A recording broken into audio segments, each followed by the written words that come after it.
Hi there, and welcome back to the Money Girl Podcast. I'm Laura Adams. I received a question from Donna, who wants to know whether it's smart to pay down her student loan debt early. She says, I graduated from college 2 years ago and have a good job, but I have a large student loan debt. I have about 4.5 months of living expenses saved in my rainy day fund. I'm having trouble knowing if I should use my extra money on things like buying a more reliable car or paying down the principal on my student loan debt. Donna, I appreciate you sending in your question because I think most of us have experienced this same kind of dilemma.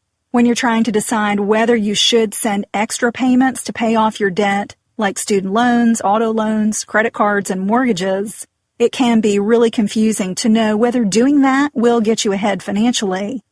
In this podcast, I'll make it easy for you to know where you should put your extra money by giving you 3 money questions to answer and 3 online resources.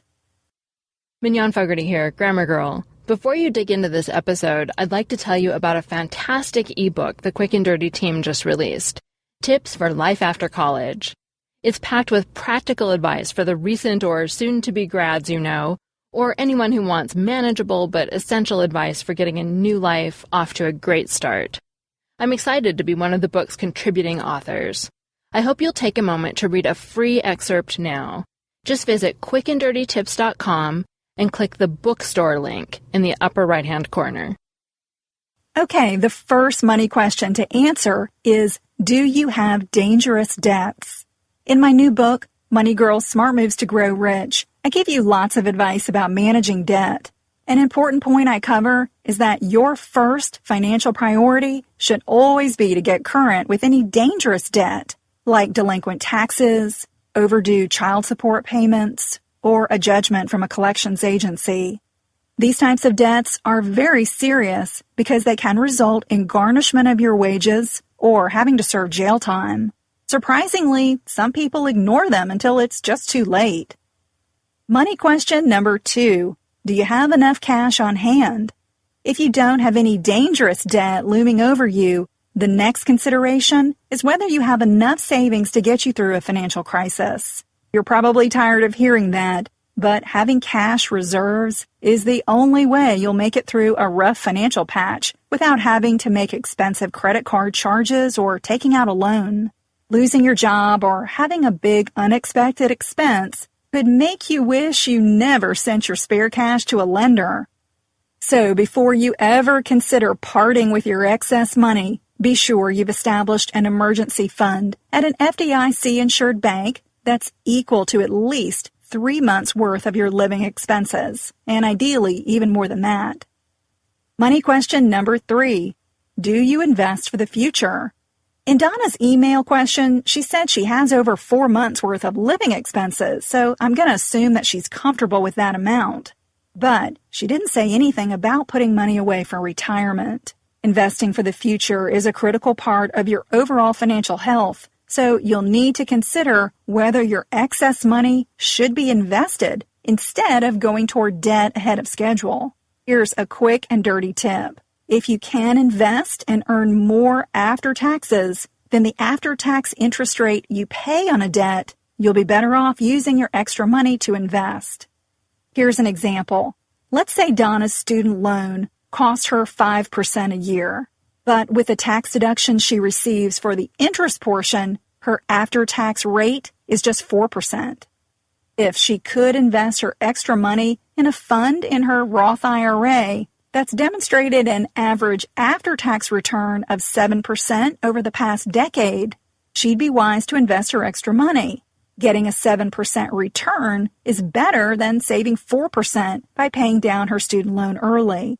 However, remember that investments always come with some amount of risk because they're not guaranteed. But the wider the gap between the after-tax interest rates you're comparing, the more certain you should be about the decision. For instance, paying off a 16% credit card debt should always come before investing because it's highly unlikely that you could ever find a reliable investment that would earn more than 16%.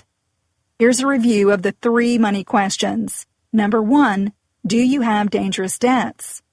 Number 2, do you have enough cash on hand? And 3, do you invest for the future? When in doubt about whether you should pay a debt down early, turn to an online calculator for help. I'll put links to 3 of them on the blog in the Money Girl section at quickanddirtytips.com. Just look for episode number 223 called Should You Pay Down Debt Early? These handy calculators will crunch the numbers for you so you know your after-tax interest rates for the loans or investments you're comparing and know exactly what to do. So let's get back to Donna's question. Unless the interest rate she's paying on her student loan debt is unusually high, my recommendation is that she use a majority of her extra money to invest for retirement. She can also set aside a portion of her money to save for a car or to continue building up her emergency fund. That way, she's covering all her bases. She's paying what was agreed upon with her student loan lender, she has money in the bank for the short term, and she's creating financial security for her future. If you like the tips you get in this podcast, I think you'll like my book, Money Girl: Smart Moves to Grow Rich.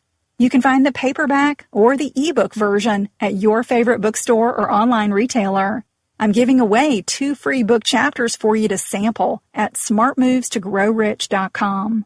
Remember to discover how easy investing can be. Don't miss out on your chance to receive a $25 account bonus when you open a new account at betterment.com/moneygirl.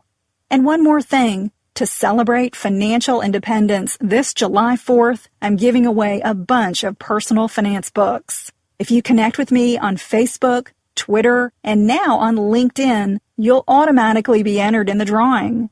I started a brand new group on LinkedIn called the Money Girl Personal Finance Group, where we'll be discussing a different financial topic each week. So please join the group so you can post your questions and comments or just learn from the ongoing discussion. I'm glad you're listening. Cha-ching! That's all for now, courtesy of Money Girl, your guide to a richer life.